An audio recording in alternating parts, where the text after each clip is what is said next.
Your credit score is the single most powerful number in your mortgage journey.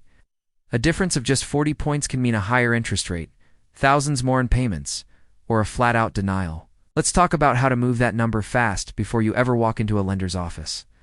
First, pay down your credit card balances, your credit utilization.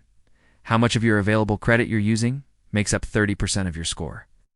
Get it below 30%, and ideally below 10%, and you'll see your score respond quickly.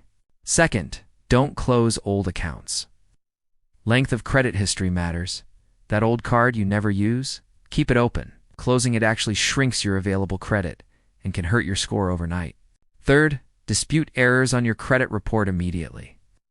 1 in 5 credit reports contains a mistake.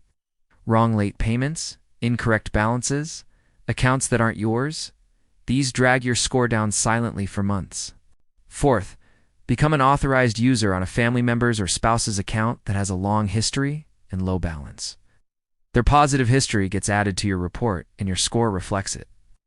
Fifth, avoid applying for any new credit at least 90 days before your mortgage application. Every hard inquiry sends a signal to lenders that you may be in financial need. At Alora Mortgage, our soft pull credit check shows your full credit picture before any of this zero impact on your score. Full visibility on where you stand and exactly what to fix.